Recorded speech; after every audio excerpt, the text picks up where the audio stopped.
अस्सलाम वालेकुम। एक नए वीलॉग में आपको खुशामदीद कहते हैं। उम्मीद है आप जहाँ भी होंगे खैरियत से होंगे। इसमें किसी को शक नहीं होना चाहिए कि आज पाकिस्तान जिन मसाइल से दो चार है, वो मुआशी मसाइल हों, सियासी मसाइल हों या फिर मुल्क के अंदर एक कॉन्स्टिट्यूशनल क्राइसिस हो। इसके जो ज़िम्मेदार हैं वो दो ही शख्सियत हैं, या जो मेजर ज़िम्मेदारी है वो उन्हीं पर आती है, और वो हैं जनरल कमर जावेद बाजवा और जनरल फैज़ हमीद। क्योंकि ये जो जोड़ी रही जिन्होंने मिल के इमरान खान के साथ जो पाकिस्तान का हाल किया, और आज हम जिस जगह पहुँचे हैं, इसमें किसी को शक नहीं होना चाहिए कि जो इन दोनों शख्सियात ने बहुत मरकज़ी किरदार अदा किया। और ये जो बात है, ये ना सिर्फ अब इसके बारे में इत्तेफ़ाक़ राय है, जनरल फैज़ के हवाले से डेफ़िनेटली एक ओपिनियन डिवाइडेड है, क्योंकि जो तहरीक-ए-इंसाफ़ है, वो अभी भी उनके लिए एक नरम गोशा रखती है, क्योंकि इमरान खान साहब उन्हें आर्मी चीफ बनाना चाहते थे लेकिन कामयाब नहीं हुए। लेकिन जनरल बाजवा की जहाँ तक बात है, तो इस बारे में नून लीग हो, तहरीक-ए-इंसाफ हो, या बाकी मुल्क के अंदर सियासी जमातें हों, एक इत्तेफ़ाक़ राय है कि यस, जनरल बाजवा जो हैं, वो रूट कॉज़ हैं जो पाकिस्तान के अंदर जो भी आज मसाइल हमें दरपेश हैं। ये बात इवन के अब एस्टेब्लिशमेंट के अंदर भी लोग जो प्राइवेट मीटिंग्स में जो इंटरेक्शन कम अज़ कम मेरी भी होती है, वो एक्नॉलेज करते हैं कि इसमें कोई शक नहीं है कि जनरल बाजवा और जनरल फैज़ हमीद जो हैं, ये रिस्पॉन्सिबल हैं जो पाकिस्तान के बहुत से इस वक्त क्राइसिस जिनका हमें आज सामना है। लेकिन सबसे इम्पोर्टेंट सवाल ये है कि ये कहना तो डेफिनेटली आसान है, लोग कह भी रहे हैं। आज भी ख्वाजा आसिफ ने जो तकरीर की कौमी असम्बली के अंदर, जिसमें उन्होंने जनरल बाजवा का नाम भी लिया, जनरल फैज़ हमीद का भी नाम लिया। इसी तरह से सरगोदा में हमने देखा कि मरीम नवाज़ ने खुल के जनरल फैज़ हमीद पर तनकीद की। लेकिन सवाल ये है कि अगर ये लोग ज़िम्मेदार हैं, और तहरीक इंसाफ भी और जो हुकूमत के अंदर आज जो जमातें हैं वो ये मानती हैं, तो क्या इनके खिलाफ कोई कार्रवाई भी होगी, कोई एक्शन भी लिया जाएगा? तो आपके साथ मैं जो मालूमात शेयर करने जा रहा हूँ कि डेफिनेटली इस वक्त जो नून लीग खास करके उनके अंदर ये सोच पाई जाती है कि कार्रवाई होनी चाहिए एटलीस्ट जनरल फैज़ हमीद के हवाले से।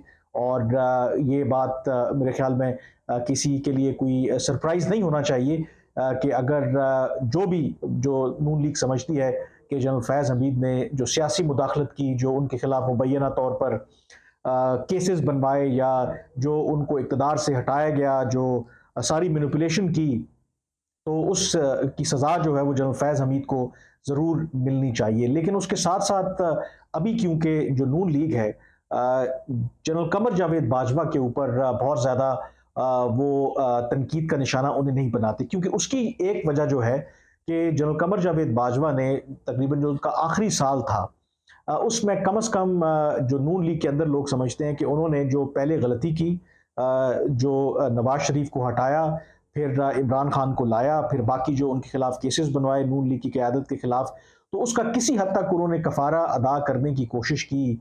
जब तहरीक अदम एतमाद आई और उन्होंने अपने आप को बिल्कुल एपॉलिटिकल कर लिया, मतलब सिक्योरिटी एस्टेब्लिशमेंट को की जो सपोर्ट थी इमरान खान के लिए विड्रॉ कर ली। तो इसलिए शायद अभी जो नून लीग है वो कमर जावेद बाजवा को उस तरीके से निशाना नहीं बना रही। लेकिन ये मैं आपको खबर ज़रूर दे दूँ कि नून लीग के अंदर और इवन के कुछ जो निजी मुलाकातों के अंदर जो साबिक वज़ीर-ए-आज़म नवाज़ शरीफ हैं, उन्होंने इस ख्वाहिश का इज़हार किया। इनफैक्ट ये कहा है कि वक़्त आएगा तो वो जनरल बाजवा के खिलाफ भी कार्रवाई करने का इरादा रखते हैं। यहाँ तक उन्होंने कहा कि इनके खिलाफ आर्टिकल 6 लगना चाहिए। अब जो आर्टिकल 6 की जो बात है, हम ये इस्तिलाह तो इस्तेमाल करते हैं, क्या वाक़ई ज़ाहिर है कि जनरल फैज़ हमीद हों या जनरल कमर जावेद बाजवा हों, इनके खिलाफ आर्टिकल 6 लग भी सकता है या नहीं लग सकता?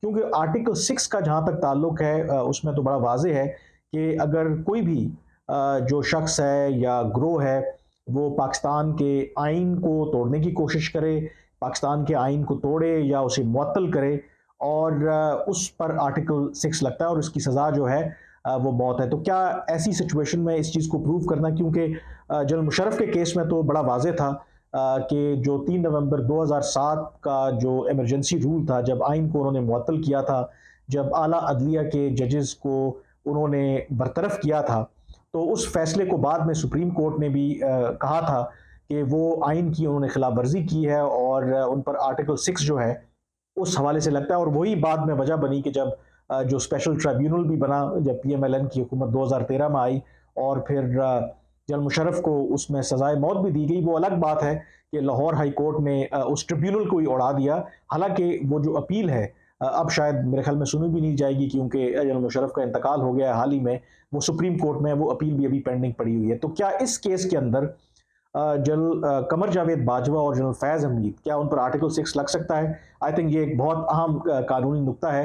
हाँ, जहाँ तक जनरल कमर जावेद बाजवा ने अपने एक अलविदाई खिताब में खुद एतराफ़ किया कि जो सिक्योरिटी इस्टेब्लिशमेंट है वो मुदाखलत करती रही है, उन्होंने इसका एतराफ़ किया। और इवन बाद में रिटायरमेंट के बाद भी कुछ लोगों से मुलाकातों में उन्होंने खुद कहा कि किस तरीके से वो इमरान खान को इक़्तिदार में लाए, किस तरीके से फ़ौज ने इमरान खान की हिमायत की।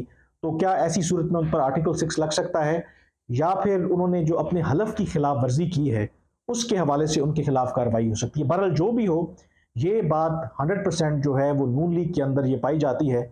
इनफैक्ट के अगर आप देखें तो जनरल फैज़ हमीद के हवाले से तो बहुत से उन पर इल्ज़ामात लगते हैं। एक इल्ज़ाम उन पर यह भी है, और उसमें जनरल बाजवा भी ऑफ कोर्स कहा जाता है कि शामिल हैं, कि जो पाकिस्तान को आज एक दफ़ा फिर दहशतगर्दी का सामना है दोबारा से, और जिस तरीके से जो TTP के लोगों को वापस आने दिया गया, तो उसमें यह कहा जा रहा है कि बहुत बड़ा किरदार जो है वो जनरल फैज़ हमीद ने अदा किया। इनफैक्ट आज ख्वाजा आसिफ ने कौमी असम्बली में खिताब करते हुए इशारा भी किया कि जो बंद कमरे जो इजलास हुआ था पार्लियामेंट का, उसमें यही जनरल फैज़ हमीद और जनरल कमर जावेद बाजवा बैठे हुए थे, और उन्होंने कहा था कि हम इन लोगों को वापस ला रहे हैं और ये मसला जो है हल हो जाएगा। लेकिन फिर हमने देखा कि पाकिस्तान का क्या हाल हुआ, जो पेशावर पुलिस लाइन वाला हमला हो, या फिर कराची में हाल ही में जो दहशतगर्दी का वाक़या हो, कि कैसे जो TTP के लोग हैं उन्होंने उन मुज़ाकरात की आड़ में दोबारा अपने आप को रीग्रुप किया। तो इस हवाले से भी ख्वाजा आसिफ का कहना है कि एक खुद एहतसाबी होनी चाहिए। तो क्या वो खुद एहतसाबी होगी, ये अब सोचने वाली बात है। एक इंतहाई जो सीनियर रहनुमा है नून लीग के, मेरी उनसे बात हो रही थी, तो मैंने उनसे कहा, जब वो इतना बोल रहे थे जनरल फैज़ हमीद के खिलाफ, तो मैं उनसे कह रहा था कि आखिर फिर आप जो उनके खिलाफ कार्रवाई क्यों नहीं करते? तो उनका ये कहना था कि इस वक्त जो मुल्क के हालात है, ख़ास करके जो मईशत है, वो इस वक्त शायद उनका जो सारी तवज्जो है उसको बेहतर करने पे है, और जब कुछ मुआशी हालात बेहतर हो जाएंगे तो उन्होंने ये कहा कि आप खातिर जमा रखें। डेफिनेटली जो जो लोग मुलव्विस हैं पाकिस्तान को यहाँ तक पहुँचाने में, उनके खिलाफ कार्रवाई की जाएगी। अब दूसरा जो सबसे अहम सवाल है कि क्या अगर इन लोगों के खिलाफ कार्रवाई होती है तो फ़ौज का क्या रद्द-ए-अमल होगा? क्योंकि कहा यही जाता है कि बेशक जर्नैल रिटायर्ड भी हो जाए, उसके खिलाफ चार्जशीट जितनी बड़ी क्यों ना हो, आम तौर पर यही समझा जाता है कि जो फ़ौज बहैसियत इदारा अपने लोगों के खिलाफ वो कार्रवाई नहीं होने देता। और यही वजह थी कि जनरल मुशर्रफ का जब इंतकाल हुआ, बावजूद इसके कि उन पर आर्टिकल 6 लगा था, उनको मुकम्मल फ़ौजी एज़ाज़ के साथ दफनाया गया। तो क्या इस केस में भी ऐसा ही होगा? जो मुझे जो आप कह सकते हैं कि एक सेंस जो मिल रही है कि जनरल बाजवा हों या जनरल फैज़ हमीद हों, फ़ौज के अंदर इन दोनों शख्सियात के बारे में कोई अब नरम गोशा नहीं है, और कहा यही जा रहा है कि अगर इनके खिलाफ कोई कार्रवाई होती है तो लोगों को नहीं लगता कि फ़ौज के अंदर से इस हवाले से कोई मुखालफत आएगी। ये बहुत आई थिंक सिग्निफिकेंट चीज़ है। और दूसरा एक और मैं आपको बात बता दूं कि ये भी इत्तलात मिल रही हैं कि रिटायरमेंट से कुछ अरसे तक तो ठीक थे जनरल फैज़ हमीद, लेकिन अब ये इत्तलात आ रही हैं कि इन दिनों वो काफ़ी परेशान हैं। जो लगता है कि या तो वो एंटिसिपेट कर रहे हैं कि उनके खिलाफ कोई कार्रवाई हो सकती है, या जो खबरें इधर उधर से आ रही हैं, यकीनी तौर पर आप ज़रूर परेशान होते हैं। तो इसी तरह से जनरल कमर जावेद बाजवा के भी यही हाल है, शायद वो पाकिस्तान में है ही नहीं।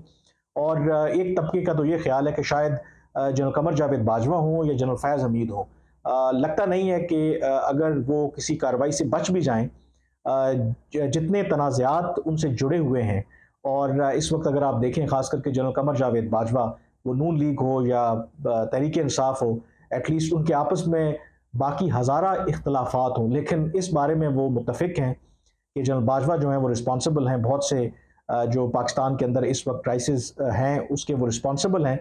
तो आप समझ सकते हैं कि दोनों के वो कॉमन एनिमी हैं या राइवल हैं। तो ऐसी सूरत में, और पब्लिकली भी आपको पता है कि जो इस वक्त सिचुएशन है उसकी एक इंडिकेशन आप सोशल मीडिया पे भी देख सकते हैं। तो क्या ऐसी सूरत में ये दोनों साहिबान जो हैं वो Pakistan in the long run रह सकते हैं? ये एक बहुत बड़ा सवालिया निशान है। बहुत से लोगों का यही ख्याल है कि शायद अगर पाकिस्तान के अंदर वो किसी कार्रवाई से बच गए, तो पाकिस्तान के अंदर शायद उनका मुस्तकबिल नहीं है, जिसमें जनरल मुशर्रफ जो हैं, वो फिर अपने जो आखिरी अय्याम है उन्होंने बाहर ही गुजारे। तो शायद इन दोनों जर्नैलों का भी यही हाल हो कि मुस्तकबिल में इनका पाकिस्तान में कोई मुस्तकिल उस तरह से ठिकाना ना हो, इनको पाकिस्तान से बाहर ही जाना पड़े।